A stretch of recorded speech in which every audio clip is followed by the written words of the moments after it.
this is Corey Bear from Zaptoid.me, and this is my guide to taking a level 12 historic city in Evony H2. I played Evony for about a year and a half, and I made a video on how to take a level 12 for my alliance to use. Even though I stopped playing, sometimes people will ask me for it, so I decided to redo it. When I did this video, I was kind of sick, and I realized that I talk to myself a lot, and that comes off as slightly crazy, so I just cleaned it up a little bit and decided to officially repost it. As you can see, I'm 1 mile from the historic city that I'm taking. The closer that you are, the easier it's going to be because of travel time. Some people say to take horseback off of your heroes, but I really don't think that's necessary just because I only used 2 of them for the main breaking waves and the rest were just loyalty and spam. Keep in mind that my heroes were around 700 attack, and if yours are less than that, you might actually have to make it up with an extra wave. You have time though, so just play it safe and just see how the first few waves go. You don't need to send that extra one out unless you have the extra troops.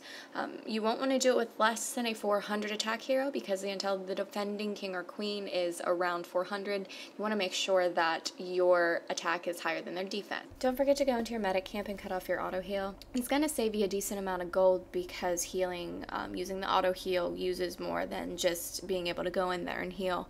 Just as long as you remember to go in there, then you won't have any problems with losing troops due to time. Now I'm going to set up my waves under the presets to make everything run smoother and there's less for me to have to pay attention to. I'm setting up 1 for my breaking waves, 1 for my loyalty waves, and 1 for my clearing waves. These are my clearing waves as the first setting. I generally do small layers and I usually start with about 3,000 archers. That may change, give or take, depending on how the clearing waves go. I'm setting up my second setting as my breaking wave. Once again, I'm using small layers and the rest will just be archers. I'm going to set my third settings as my loyalty waves. The amount of archers that you're going to need really depends on how tough your heroes are. I generally just use the rest of the archers that I have, but I set it up at 25,000 just because it's a good number to start with. And once again, I'm going to layer them with just small layers. You want to make sure that your lowest attack hero is no less than 200 attack just to be safe, especially with the loyalty waves.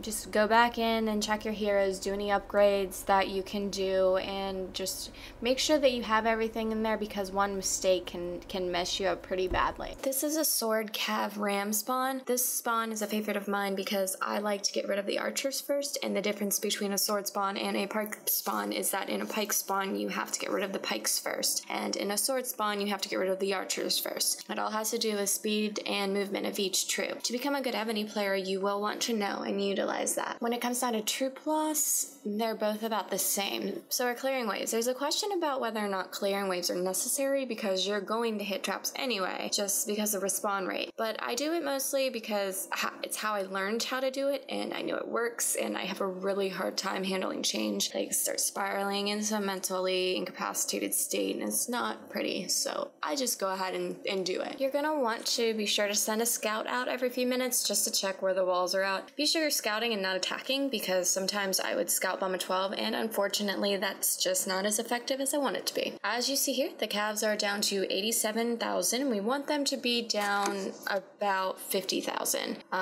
You need to make sure your first archer wave can one-shot all of the cav. I also like to be able to get my traps and rolling logs to be down below 1,000. Sometimes my clearing waves don't do as well as I want or it's taking too long, and I'll just go ahead and up my archers for the last few waves just to make it go a little bit faster. Now we're at a good number. Caps are down to 32,000, traps are down to 1,000, and we will go ahead and send in our main breaking wave. I do like to send in trap clearing waves while my breaking wave marches, mostly because I get really bored. Pretty sure they don't do anything but waste my troops. The reason I'm not sending my second attack out is because I'm waiting to see if I kill the archers. If I do kill them, I won't need to send in a naked arch wave. If I don't, then I will. This is something that's very important and you're going to want to make sure that you pay attention to. And it's only for a sword spawn. As you can see, I didn't kill the archers, so I'm going to go ahead and send a naked arch wave. The reason behind this is because it ensures archer trade fire in a sword spawn, which is what you want to accomplish really in any situation, even in PvP. Alright, so my naked arch wave hit, and it killed the archers and the swords and a decent amount of warriors. It's actually kind of a beastly hit, and I'm pretty proud of myself. If I could figure out how to use this effing software, I'd make you stare at it a little bit longer. Lucky for you, I'm too lazy to Google it and I want to go to bed.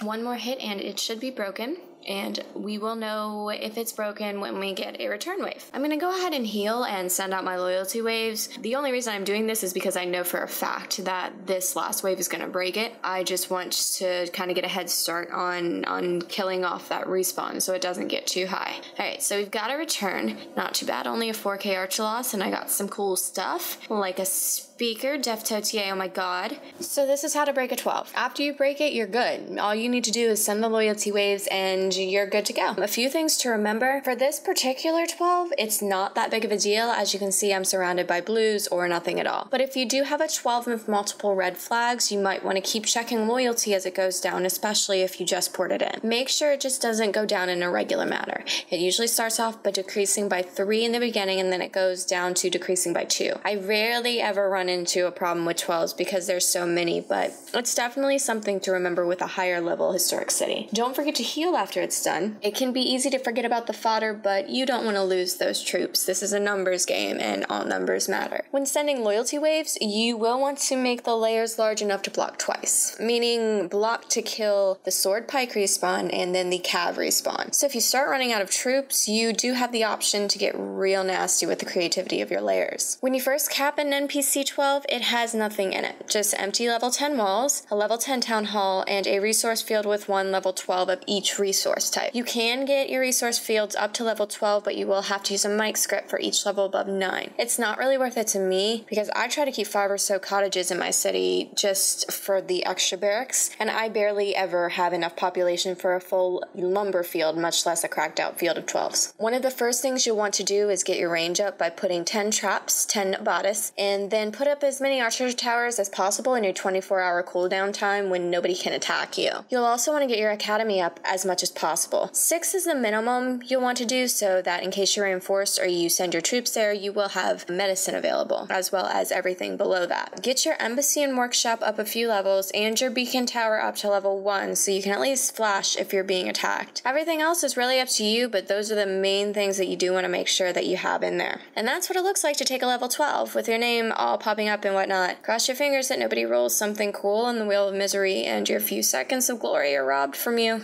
Your new coordinates do pop up, but there's so many level 12s hanging around that it usually doesn't matter. It's the 14s and the 16s that do, and I'll talk about those in a later video. Thanks for watching. I'll be posting the transcription to this video soon because I know some people, like myself, hate watching videos and would rather just find the parts they need, and to allow you to have something a little more convenient to reference. This is Gory Bear from Zaptoid.me. If you have any other questions, suggestions, or comments, feel free to submit them through the site, or you can email me. This is a really fun game for me to learn to play and to learn the ins and outs of, so I definitely would be more than happy to help out anybody who wants to learn the battle mechanics, and I actually might have some notes written down some here which is kind of nerdy, so we won't dwell on it. Alright, so you guys have a wonderful day.